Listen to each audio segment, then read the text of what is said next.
Salut à toi et bienvenue dans cette nouvelle vidéo. Dans cette vidéo, je voulais te parler du principe de break-even. Break-even, c'est le fait de ne pas être rentable ni perdant, c'est-à-dire que tu stagnes. Tu investis de l'argent, tu fais des publicités, peu importe, mais ça te rapporte de l'argent, tu gagnes de l'argent, mais pas en bénéfice, tu n'as pas de bénéfice. Admettons que tu investis 1000 €, ça te rapporte 1000 € sur les ventes de tes services. Si tu vends des produits, à peu près 1000 €, si tu déduis le prix que tu achètes les produits, enfin bref, tu gagnes pas d'argent et tu n'en perds pas. Il y a énormément de personnes qui sont dans ce cas-là et c'est une bonne chose en fait. La seule chose qui nous intéresse nous au départ, c'est de savoir si ton offre vend, si tu convertis, si ton produit sur ta boutique y vend, si ton offre de coaching elle vend, si le service que tu veux vendre y vend, peu importe, mais il faut savoir si ça vend. Donc quand tu es break-even, déjà ça tu le sais parce que tu dégages des premières ventes. Qu'est-ce qui te reste à faire quand tu es break-even? C'est dégager et c'est de faire tout le back-end, tout ce qu'on appelle tout ce qui est derrière, tout ce qui va être les emails marketing, c'est tout ce que tu vas pouvoir mettre en place autour pour donner encore plus confiance, encore plus envie, faire grossir ton audience. Par exemple, des exemples de stratégies que tu peux mettre en place quand tu es break-even. Quand, admettons, tu fais de la publicité sur Facebook, tu lances ton offre, on va dire que tu fais, on va pas prendre un produit cette fois, on va essayer de faire des offres de coaching dans le sport. On va dire que tu vends un coaching dans le sport, tu t'es mis là-dedans. Donc tu vends un coaching, j'en sais rien, pour perdre du poids, pour sécher, à 30 €.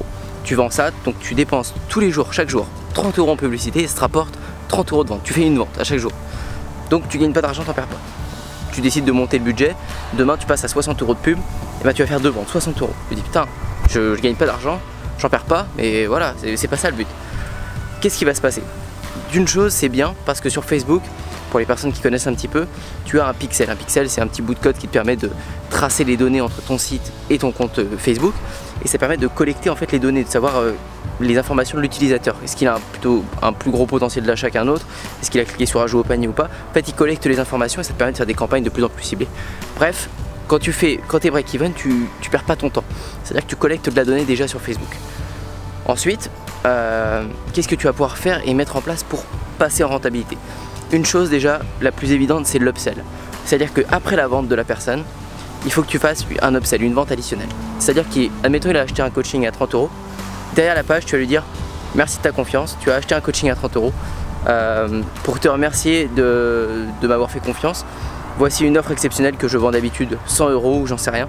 Ça peut être un accompagnement personnalisé en plus, ça peut être, je sais pas moi, une offre de coaching plus premium que vous aviez, que vous faites une grosse promotion, peu importe, vous offrez quelque chose. Si vous avez un partenariat par exemple avec une marque ou n'importe quoi de sport, je sais pas, voici des joggings de sport Nike à tel prix au lieu de tel prix. Après vous faites une vente additionnelle qui vous permet de passer en rentabilité. Ça c'est la principale chose à faire. Faites un upsell, faites-en pas 2, 3, 4, 5, c'est trop lourd. On le fait sur différents types de business et quand l'offre marche déjà, mais au départ ne faites pas 3-4 upsells, c'est beaucoup trop. Alors il y a énormément d'autres choses qui vont pouvoir être faites pour travailler le back-end et puis pour pouvoir passer en rentabilité. Ça, les upsells c'est une chose. Deuxième chose, travaillez vos emails marketing. Quand vous faites des ventes chaque jour, vous avez des emails d'acheteurs et personne ne les exploite. Un mail, je l'ai déjà dit plein de fois, mais un mail en moyenne représente 20 € à l'année, lissé sur l'année, avec toutes les offres que vous allez envoyer. Moi en tout cas, c'est mon cas, ça me rapporte un peu plus de 20 € un mail. Et voilà, ça vaut de l'or. Donc dès que vous recevez un mail, vous devez l'exploiter. Donc vous devez commencer à créer vos listes d'emails marketing pour pouvoir leur relancer. Comment on fait des emails marketing? Il faut pas faire que des offres. Il faut faire, admettons, beaucoup d'apports gratuits, donc toujours 90-10, c'est-à-dire que vous emportez 90% de valeur gratuite et vous récupérez 10% quand vous faites des offres. Donc vous allez donner de la valeur gratuite, c'est-à-dire par exemple, si on prend le thème du sport, vous allez faire un coaching, par exemple vous faites une séance de sport en vidéo et vous allez l'envoyer par mail. Découvrez cette séance de sport en vidéo. Quels sont les 5 aliments pour sécher, quels sont les bons aliments à manger le matin, etc. Bref, vous donnez plein de conseils et plein de valeur à votre audience et une fois de temps en temps vous dites voilà, vous avez 10% de réduction sur, n'oubliez pas mon programme, vous avez 10% de réduction, n'importe quoi. Et vous faites une promotion plus tard. Mais l'email marketing, il faut le travailler, c'est hyper important et la plupart ne le font pas. Troisième chose, la récupération de paniers abandonnés. Ça, envoyer des mails, je le conseille pas. Enfin, en tout cas, si vous n'avez pas le choix, envoyez un mail. Mais l'idée, c'est toujours de demander aussi le numéro de téléphone pour pouvoir relancer en les appelant directement au téléphone.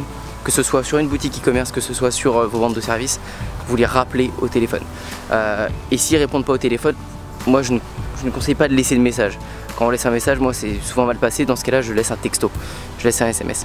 Mais rappelez-les, si vous avez une boutique e-commerce, vous les rappelez.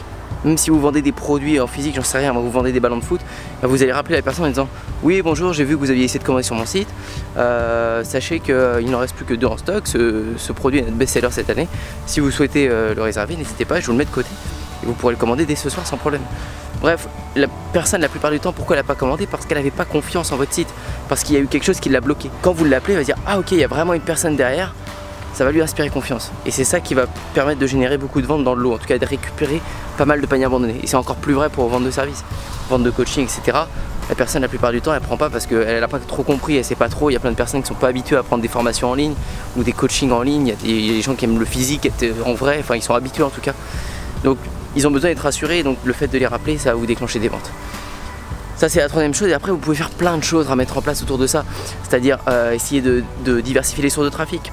Passer par exemple avec un influenceur Instagram, passer par exemple avec des publicités sur YouTube. Vous savez, quand vous pouvez ignorer l'annonce au bout de 5 secondes, essayez de faire des publicités ici parce que ça marche très bien. Il y a plein de choses à faire, plein de choses à faire, mais en fait quand vous êtes break-even, dites-vous que c'est génial. Votre produit, votre offre est convertie, mais il n'y a plus qu'à améliorer tout le back-end, tout ce qu'il y a autour pour pouvoir passer en rentabilité et ensuite augmenter le budget de tout ça pour que ce soit hyper rentable. Voilà pour cette vidéo, j'espère que ça vous a plu, j'espère que vous avez appris des choses, surtout développer vraiment cet aspect du back-end, cet aspect de tout ce qu'il y a autour de votre business et pourquoi vous ne vendez pas si vous appliquez tout ça, les emails marketing, et puis il y a plein de choses, retargeting hyper important aussi dans le back-end, j'en oublie plein, tout ce qui est création d'audience avec YouTube, etc. Mais je peux pas tout vous dire ici. En tout cas, ça vous donne des pistes, explorez ça et ne vous arrêtez pas juste à une seule pub. Voilà les amis, si vous avez aimé, n'hésitez pas à liker et à vous abonner. Et moi je vous dis à bientôt pour une prochaine vidéo. Ciao ciao.